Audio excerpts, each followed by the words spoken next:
Seryoso. Seryoso. Seryoso talaga. Seryoso talaga. Sir, sa darating na election, Ay, ayan na. Seryoso. Seryoso nga. talaga to. May plano pa po ba kayong tumakbo ulit? 2030 na. At ano No. pong posisyon? Ay, no na. Yun, Agad-agad po? seryoso. No na agad? Gusto nyo seryoso, seryoso. No. Ay, wala na. Okay. Eh, yung anak niyo, sir, si Luis. Loko siya. Eh, nata, narinig ko na basa. Hindi pwede. Ayaw Hindi niya. pwede. Wag. Sayang, Ayaw. maganda yung karir ng tao eh. You know, eventually baka pa siya. The time will come na makakapaghandog din siya ng serbisyo publiko. In the meantime, oh, Si Vic nga, nachichismis madalas. Oo nga, siguro. Sir Sir, Joey. Mayor. Sabi ko, dapat malaman ko agad. Hindi. Wala talaga. Hindi, wala. Eh, kaya Sir Joey? Wala, sinisilang talaga para sa politika. Meron talagang isinisilang yan. Hindi lang kung sino-sino. Wala, enjoy na kami ni Edo sa... ewan ko talaga kay Edo kung sinabi niya, no, totoo. Hindi ko alam. Oo nga. May duda.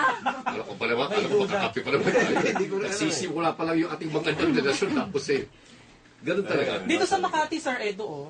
No, yun Wala na talaga. Ewan ko. Dati na si Edo ito. Hindi, kasi parang hindi nyo napapansin eh. Pero nung una akong na-appoint bilang member ng, of the government, tinigil ko ng pelikula. That was 2004. 8 years na ako hindi gumagawa ng pelikula. Dahil hindi ako naniniwala rin na pwede mong hatiin yung buhay mo. Sinasabi ko kay Luis yan eh. Hindi pwede yung lalagari ka lang sa probinsya tapos gagawa ng show, babalik. Hindi ho. There's no such thing as quality time. Quantity time ho yun. Kailangan isa lang talaga Isa lang ang talaga. pagtuunan ng panahon. Eh, pero Hindi, sir, masarap kasi yung TV. Kasi, katulad nung ako na sa OMB, after 5 o'clock lang naman yung taping namin nun eh.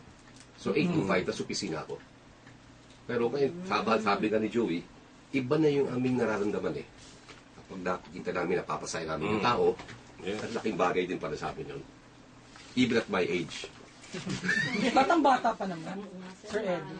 25. 25. Mamimili ka lang siguro. Yung iba nga napapagsabay. Eh, oh. Depende yata sa posisyon. Mahirap. Bumulutong na ba, Mahirap sir? talaga.